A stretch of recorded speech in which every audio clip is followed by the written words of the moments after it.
Kita akan mulai jampe kita pada malam hari ini. Minta tolong Putri untuk berdoa. Silakan Putri. Mari kita berdoa. Tuhan Yesus yang baik, terima kasih ya Tuhan Yesus atas kebaikan Tuhan dalam kehidupan kami sepanjang hari ya Tuhan. Tuhan selalu menolong kami dimanapun kami berada, sehingga ada dalam pekerjaan dan juga ada juga ya Tuhan melakukan aktivitas. Tuhan sudah menolong kami dalam pertolongan kami. Terima kasih ya Tuhan, itu semua anugerah-Mu ya Tuhan melimpah bagi kami. Ya Tuhan Yesus, kami memulaikan ibadah kami dan juga ya Tuhan firman-Mu ya Tuhan yang disampaikan hamba-Mu ya Tuhan Yesus, supaya firman-Mu itu menjadi kekuatan bagi kami semua. Terima kasih ya Tuhan, berkati kami ya Tuhan supaya kami melakukan ibadah dari awal sampai pertengahan akhir. Terima kasih ya Tuhan atas pertolongan-Mu. Dalam Yesus kami berdoa mengucap syukur ya. Amin. Amin. Puji nama Tuhan. Hari ini saya akan membawakan mengenai prinsip firman Tuhan, yaitu integritas dan kepedulian ya, menurut Keluaran 23 ayat 1 sampai 13. Ya, saya undang kita semua untuk membuka kitab kita. Mari kita membaca kitab kita dari Keluaran 23 ayat 1 sampai 13. Saya rindu semua kita baca satu orang satu ayat satu ayat. Jadi mohon tidak ada yang berdiam diri. Dibuka Alkitabnya satu-satu. Keluaran 23 ayat 1 sampai 13. Peraturan tentang hak-hak manusia. Janganlah engkau menyebarkan kabar bohong, janganlah engkau membantu orang yang bersalah dengan menjadi saksi yang tidak benar. Janganlah engkau turut-turut kebanyakan orang melakukan kejahatan. Dan dalam memberikan kesaksian mengenai sesuatu perkara, janganlah engkau turut-turut kebanyakan orang membelokkan hukum. Juga janganlah memihak kepada orang miskin dalam perkaranya. Apabila engkau melihat lembu musuhmu atau keledainya yang sesat, maka segeralah kau kembalikan binatang itu. Apabila engkau melihat rebah keledai musuhmu karena berat bebannya, maka janganlah engkau enggan menolongnya. Haruslah engkau rela menolong dia dengan membongkar muatan keledainya.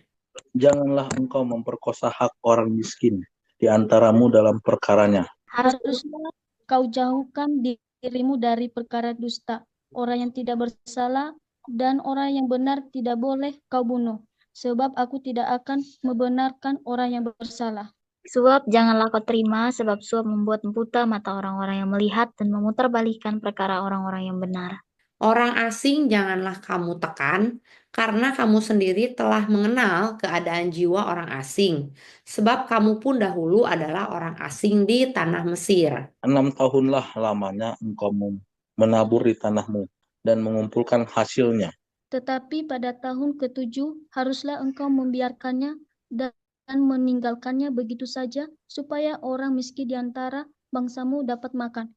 Dan apa yang ditinggalkan mereka haruslah dibiarkan dimakan binatang hutan.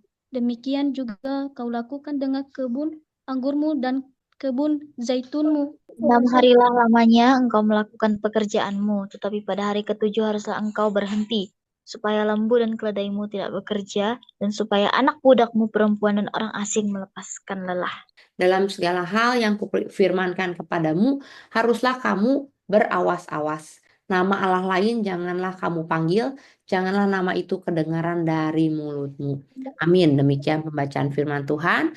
Berbahagialah setiap orang yang mendengar dan membaca dan merenungkan serta melakukannya. Tuhan Yesus memberkati.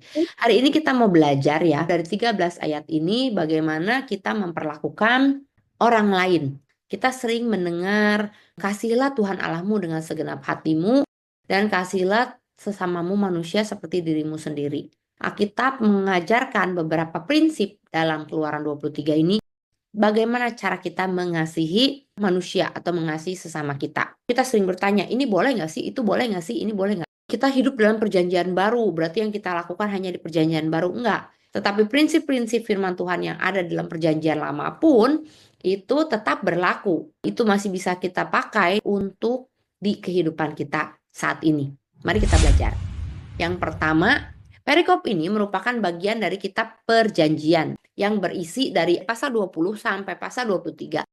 Ini mencatat mengenai hukum-hukum dan peraturan yang diberikan Allah kepada bangsa Israel. Setelah 10 perintah Allah, setelah 10 Commandment, lalu Allah memberikan hukum-hukum lagi yang lain. Jadi hukum Taurat itu nggak cuma 10 ya, tapi banyak. Sedangkan yang terkenal itu yaitu 10 perintah Allah. Ayat-ayat ini fokus kepada prinsip-prinsip keadilan, kejujuran, kasih dalam kehidupan sosial dan dalam beribadah. Mari kita lihat dari ayat yang pertama.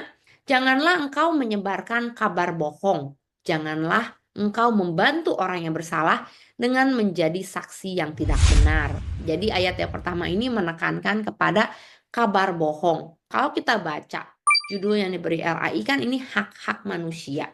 Nah, berarti setiap manusia berhak mendapat kejujuran, berhak mendapat berita yang benar. Dan apa yang menjadi kewajiban kita sebagai orang percaya terutama adalah memberikan kabar yang benar, tidak menyebarkan kabar bohong. Larangan ini menekankan bahwa kejujuran dan integritas dalam masyarakat itu sangat penting. Kalau orang dunia saja menjunjung tinggi kejujuran dan integritas, apalagi kita sebagai orang percaya.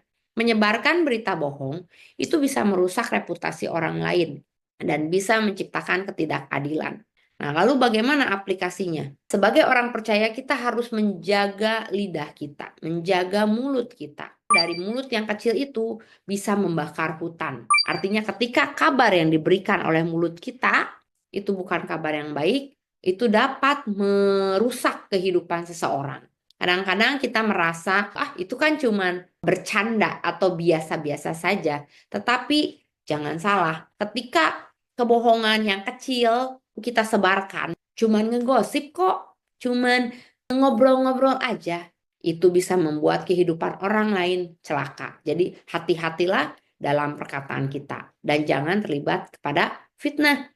Saya ingat banget waktu TK anak saya pernah diajarin tuh ya, ada pepatah Cina yang mengatakan gini. 人有双目观善，双耳听之，一鼻闻清香，一口言真理。言无益则静。Manusia diberi dua mata untuk melihat kebaikan, dua telinga untuk mendengar kebijaksanaan, satu hidung untuk menghirup keharuman, satu mulut untuk berbicara kebenaran. Jika tidak ada manfaatnya, lebih baik diam. Nah, itulah bagaimana kita menjaga mulut kita.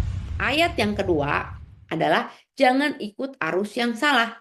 Jangan engkau turut dengan kebanyakan orang yang melakukan kejahatan. Jadi jangan ikut-ikutan. Nanti lama-kelamaan kita malah jadi tenggelam. Ayat ini mengingatkan untuk tidak terpengaruh oleh tekanan sosial atau mayoritas yang melakukan hal-hal yang bertentangan dengan kehendak Allah. Kita harus punya prinsip untuk mengambil sikap yang benar, walaupun ternyata kita ditinggalkan, walaupun ternyata kita tidak disukai.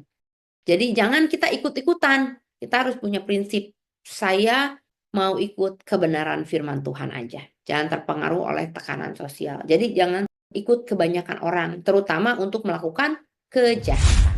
Ayat yang ketiga, janganlah memihak kepada orang miskin dalam perkaranya.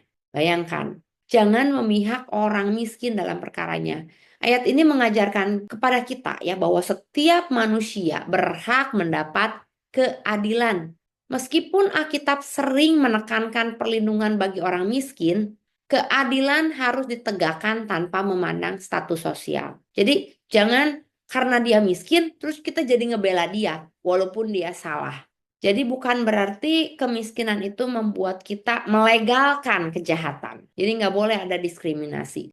Keadilan harus imparsial ya, berdasarkan kebenaran. Bukan karena kepentingan, bukan karena emosi, atau bukan karena keadaan. Kadang-kadang kan kita merasa, aduh kasihan. Nah, tapi yang disebut keadilan itu tidak terpengaruh oleh itu. Ayat yang keempat, ini yang luar biasa. Ketika engkau melihat lembu, lembu siapa? Lembu musuhmu. Atau keledainya, punya musuh kita tersesat. Balikin, bawalah kembali padanya. Ayat ini mengajarkan kita untuk mengasihi walaupun kepada musuh kita. Jadi membantu orang yang mungkin bukan teman kita sendiri. Membantu orang yang tidak baik kepada kita. Itu adalah karakter Allah. Jadi ketika kita mengatakan kasih, kita terapkan untuk setiap orang. Jadi enggak dibatasin. Cuman Alkitab menggarisbawahi gini, kalau kamu berbuat baik kepada orang yang berbuat baik sama kamu, apa bedanya sama orang dunia? Tetapi orang Kristen atau pengikut Kristus yang paling luar biasa adalah berbuat baik kepada musuh kita, kepada orang yang tidak berbuat baik kepada kita. Nah, itulah karakter Allah, ya. Bagaimana prakteknya? Sampai dikasih tahu kalau kamu menemukan barang musuh kamu, jangan diambil, tapi dikembalikan. Bahkan kalau kamu lihat keledai musuhmu rebah karena beban beratnya, jangan kamu enggan menolongnya, tapi kamu rela. Di sini ada kata-kata haruslah engkau rela. Artinya apa? Itu adalah suatu kewajiban. Kamu rela menolong dia. Jadi menolong dia bukan karena kita baik pengen menolong, tapi enggak. Ini perintah Tuhan. Kita harus menolong. Selanjutnya ayat 6 dan 9. Janganlah engkau memperkosa hak orang miskin di antaramu dalam perkaranya. Haruslah kau jauhkan dirimu dari perkara dusta. Orang yang tidak bersalah dan orang benar tidak boleh kau bunuh, sebab aku tidak akan membenarkan orang bersalah. Suap jangan kamu terima, sebab suap membuat buta mata orang yang melihat dan memutarbalikkan perkara orang-orang benar. Orang asing janganlah kamu tekan, karena kamu sendiri telah mengenal keadaan jiwa orang asing, sebab kamu pun dahulu adalah orang asing. Nah, kita lihat ayat-ayat ini benar-benar menekankan pentingnya keadilan, terutama untuk siapa? Untuk mereka yang rentan. Contohnya siapa? Orang miskin. Terus orang asing. Kenapa? Karena kita juga pernah jadi orang asing. Siapa lagi orang-orang rentan? Janda, orang yatim, orang-orang yang termarginalkan atau orang-orang yang terpinggirkan. Karena apa? Karena mereka orang lemah, baik dari sisi keuangan mungkin atau juga dari sisi sosial. Allah benci ketidakadilan, apalagi korupsi ya. Suap jangan kamu terima, sebab suap membuat buta mata orang-orang yang melihat dan memutarbalikkan perkara orang-orang benar. Musa sudah menekankan, berarti dari zaman dulu udah ada suap, udah ada sogok menyogok. Musa menekankan di sini bahwa keadilan tidak bisa diperjualbelikan. Keadilan harus ditegakkan. Janganlah kamu menjauhkan diri dari perkara dusta, di ayat 7 disebut itu. Artinya apa? Satu, kita nggak boleh berbohong. Dua, kita nggak boleh neken orang miskin, mentang-mentang dia nggak bisa apa-apa. Ketiga, kita nggak boleh nyuap. Yang keempat juga apa? Orang asing tidak boleh ditekan. Orang asing ini maksudnya apa sih? Dari tadi saya mikir-mikir, maksudnya orang asing janganlah kamu tekan. Orang asing itu sebenarnya bisa diibaratkan sebagai orang yang nggak tahu apa-apa di tempat kita. Jadi kita memanipulasi dia, gitu ya kalau bahasa zaman sekarang ya mah. Seperti saya orang Bandung datang misalnya ke Samarinda lah pertama kali ya dulu ya. Kan saya masih nggak ngerti, nggak paham. Lalu orang sini, ya ini bukan pengalaman pribadi ya, cuman kalau diibaratkan seperti orang sini, kalau kita ngelihat nih, oh dia nggak ngerti apa-apa, lalu kita manfaatkan keadaan itu untuk membuli dia, atau memanipulasi dia, atau mencari keuntungan pada dia. Ayat ini, kamu mengenal keadaan jiwa orang asing. Jiwa orang asing itu gimana sih? Takut, nggak tahu apa-apa, merasa sendirian. Kata Tuhan, Alkitab mencatat dalam Keluaran 23, jangan kita menekan orang asing. Artinya jangan kita memanfaatkan atau memanipulasi keadaan orang yang tidak tahu apa-apa. Kita harus memperjuangkan keadilan dan melawan segala bentuk ketidakadilan dalam masyarakat. Ayat 10 sampai 11 ini mengatakan 6 tahun lamanya engkau menabur di tanahmu dan mengumpulkan hasilnya. Tetapi pada hari yang ketujuh haruslah engkau membiarkan dan meninggalkannya begitu saja. Loh, kenapa? Supaya orang miskin di antara bangsamu dapat makan. Dan apa yang ditinggalkan mereka haruslah dibiarkan dimakan binatang hutan. Bahkan Tuhan memperhatikan sampai ke binatang hutan sekalipun. Di ayat Matius yang sebut jangan kamu khawatir burung di udara Tuhan pelihara. Ayat ini membuktikan hal itu. Tuhan memberikan perintah kepada orang Israel, oke 6 tahun kamu bekerja, semuanya boleh buat kamu.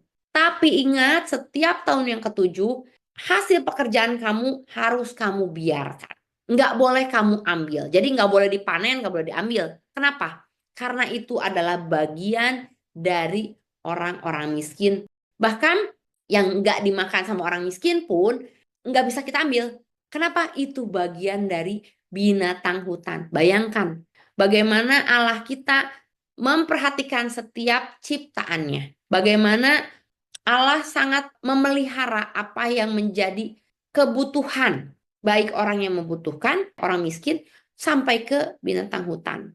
Jadi kita lihat tahun Sabat. Tahun ke-7 itu kan disebutnya tahun Sabat. Tahun Sabat itu adalah tahun istirahat bagi tanah, yang juga mencerminkan kepercayaan kepada Allah sebagai penyedia. Ini memberikan kesempatan bagi orang miskin dan binatang liar untuk makan dari hasil tanah. Ayat ini mengingatkan kita aplikasinya untuk saat ini apa? Karena Tuhan, kita kan kerja terus ya sepanjang tahun. Masa tiba-tiba di hari ke-7 terus gajinya jangan diambil selama setahun gitu maksudnya atau gimana? Ayat ini mengingatkan kepada kita untuk belajar beristirahat dan mempercayai Allah sebagai sumber berkat kita. Jadi Tuhan juga mengingatkan bahwa manusia itu ada batasnya bekerja ya. Dalam 1 minggu, 6 hari kita bekerja. Ingat, kita harus beristirahat di hari yang ke-7.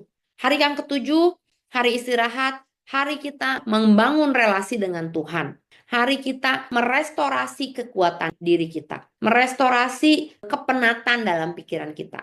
Semua butuh istirahat. Kalau suatu barang yang terus dipakai, nggak ada jadwal perawatan, nggak ada istirahatnya, nggak ada berhentinya, nggak ada off-nya, lama-kelamaan dia akan cepat rusak, akan cepat meledak. Sama dengan tubuh kita juga, dengan manusia. Ketika kita terus nggak ada berhentinya, lama-kelamaan kita juga bisa meledak. Tahun Sabat juga mengartikan bahwa kita harus percaya bahwa ketika kita beristirahat, Allah memberi makan. Dan Allah bukan cuma memperhatikan kita, bahkan Dia memperhatikan orang-orang yang termarginalkan, orang-orang miskin, termasuk si binatang. Ayat ke-12 ini hari perhentian. Jadi kalau di ayat 11 itu di Israel ada tuh disebutnya di tahun ke-7. Kalau aplikasinya buat hidup kita saat ini mungkin mirip ya antara ayat 10, 11, dan 12. Kita harus punya hari berhenti, waktu beristirahat untuk tubuh kita, waktu untuk menjalin hubungan dengan Tuhan. Ingat bahwa tubuh kita ini bukan mesin, bahkan mesin pun perlu waktu untuk beristirahat, untuk berhenti, apalagi tubuh manusia. Ketika manusia itu terserang penyakit, terkadang saya suka terharu ya ketika ada orang-orang percaya yang ketika dia kena sakit kan orang pasti, kenapa? Kunaon bisa gitu? Oh, kebanyakan makan ini gitu, ini gitu. Tapi ada beberapa yang saya temuin dia berkata gini, nggak apa-apa lah, mungkin Tuhan pengen saya istirahat. Saya terlalu banyak kerja, terlalu memforsir, akhirnya sakit dan saya bisa istirahat di waktu ini. Ya walaupun kita nggak perlu istirahatnya pakai sakit, tapi at least dia berpikir positif lah ya. Lalu apa aplikasinya buat kita? Yaitu jangan sampai kita sakit dulu baru beristirahat. Tapi biarlah kita bisa menjaga keseimbangan antara pekerjaan, antara istirahat, dan antara bekerja dan waktu solitude, waktu merefleksikan diri. Itu penting, teman-teman, atau yang disebut dengan me time gitu ya, waktu kita untuk diri sendiri, bukan untuk jalan-jalan, foya-foya, shopping-shopping, bukan, tapi me time. Bagaimana kita menikmati sekeliling kita, menikmati kondisi kita saat ini. Mungkin kalau ada beberapa orang yang pernah dengar istilah mindfulness. Nah, kadang orang tuh merasa kalau misalnya kita nggak sadar apa yang kita kerjakan, kira kurang mindful. Jadi mindfulness itu bagaimana kita hidup untuk saat ini. Kita menyadari apa yang terjadi sekarang dan kita menikmatinya. Ada beberapa yang kurang setuju mungkin ya dari kalangan Kristen, mindfulness itu berasal dari Buddha lah, ketenangan diri, apa segala macam. Kalau diperdalam akan lebih ke sana. Tetapi saya pikir mindfulness dari sisi Kristen, kalau kita kontekstualkan adalah ya ini hari Sabat, hari perhentian, di mana kita berhenti dari segala aktivitas kita dan kita benar-benar menikmati hari ini, bersyukur untuk hari ini, supaya kita menyadari betapa beruntungnya saya berjalan bersama Tuhan. Dan itu pun merestorasi diri kita, supaya kita bisa mendapat kekuatan baru. Yang kemudian ayat yang ke-13. Terakhir, dalam segala hal yang kuperintahkan kepadamu, haruslah kamu berawas-awas. Nama Allah lain janganlah kamu panggil. Janganlah nama itu kedengaran dari mulutmu. Nah, sebenarnya ayat ini nyambung ke ayat 12. Jadi pada saat hari perhentian kita, hari peristirahatan kita, di mana kita berhenti dan kita berusaha membangun ibadah kita, Tuhan menekankan dalam segala hal, ingat, jangan sampai ada Allah lain di hadapanmu. Jangan sampai kita bersyukur kepada Allah lain, atau kita beribadah kepada Allah lain, atau kita menghabiskan waktu peristirahatan kita bukan untuk Tuhan. Jadi ayat ini juga bisa mengajarkan kepada kita agar kita tidak menyebut nama Tuhan dengan sia-sia. Ayat ini mengajarkan kepada kita untuk menekankan kesetiaan kepada Allah dan larangan untuk menyembah dan mengakui Allah-Allah lain. Kita harus setia kepada Allah dan tidak membiarkan hal-hal lain mengambil tempat Allah dalam hidup kita. Jadi ketika kita mempunyai waktu istirahat, waktu beribadah, ingat bahwa itu adalah waktu untuk Tuhan, bukan untuk ilah-ilah lain. Dan Allah tidak mau ada ilah lain dalam kehidupan kita. Lalu apa kesimpulannya? Di dalam perikop ini, Keluaran 23 ayat 1-13 ini, yang tadi saya sebutkan, dia mengajarkan prinsip keadilan, kasih, dan kesetiaan kepada Allah. 3 poin itu adalah prinsip firman Allah, di mana kita bisa belajar mengenai kepedulian dan integritas. Ayat-ayat ini mengajarkan kita, menantang kita untuk hidup dengan integritas, bagaimana memperlakukan orang lain dengan adil, dan mengutamakan hubungan kita dengan Allah. Dan prinsip ini tetap relevan, mengingatkan kita untuk hidup sebagai umat yang mencerminkan karakter Allah dalam setiap aspek kehidupan. Jadi ini ayat mengajarkan kita praktek langsung. Apa yang harus kita lakukan sebagai orang Kristen, sebagai anak Tuhan, sebagai pengikut Kristus dalam kehidupan kita sehari-hari. Yang pertama, jangan kita menyebarkan kabar bohong. Jaga mulut kita. Jangan menjadi alat untuk menghancurkan hidup orang lain. Kemudian yang kedua, jangan ikut-ikutan dengan orang lain, terutama melakukan kejahatan. Jangan kita ikut-ikutan terhadap orang lain. Dan yang ketiga apa? Jangan berlaku memihak. Karena tanpa sadar, kita sebagai orang percaya juga kadang-kadang suka memihak. Tapi di sini bahkan kepada orang miskin pun jangan memihak. Kalau salah ya salah. Yang keempat, kita menunjukkan kasih sekalipun untuk musuh kita. Sekalipun untuk orang yang enggak baik sama kita. Keenam, kita harus berintegritas. Berintegritasnya apa? Jangan menerima suap. Jangan menekan orang asing. Artinya jangan memanipulasi orang yang nggak tahu apa-apa. Memanfaatkan ketidaktahuannya dia. Terus jangan membuli atau memperkosa hak orang miskin. Artinya, oh dia orang miskin, nggak bisa ngelawan. Oh udah aja sekalian sama saya. Nah itu bukan orang yang berintegritas. Itu bukan orang yang punya kasih. Dan yang terakhir, prinsip dari ayat ke-10 sampai ke-13 ini, bagaimana kita menjalin hubungan dengan Tuhan, kita mempunyai waktu pribadi dengan Tuhan, dan kita juga memikirkan orang lain. Yaitu apa? Tahun yang ke-7 tadi, kita beristirahat. Hari yang ke-7, kita beristirahat. Bukan cuma kita beristirahat, tapi supaya lembu, keledai, budakmu perempuan, orang asing melepas lelah. Artinya apa? Kalaupun kita beristirahat, orang yang bekerja pada kita juga kita harus ingat, mereka harus beristirahat. Kita peduli sama orang lain. Dan yang terakhir, ketika kita beristirahat, ingat, tidak ada ilah lain. Kita hanya ingat kepada atau hanya setia, hanya berpegang teguh kepada Tuhan. Dan hanya kepada Tuhanlah kita beribadah, nggak kepada yang lain.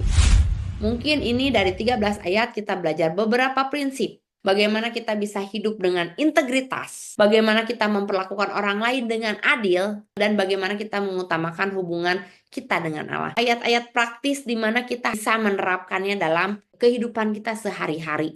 Nggak perlu diterjemahkan susah-susah, nggak perlu ngecek bahasa asli, nggak perlu ditafsirkan bagaimana. Ini cukup begitu kita baca, kita tahu bagaimana memperlakukan orang lain. Dan seperti yang dicatat di perikop ini dan dicatat oleh LAI sebagai judul adalah hak-hak manusia.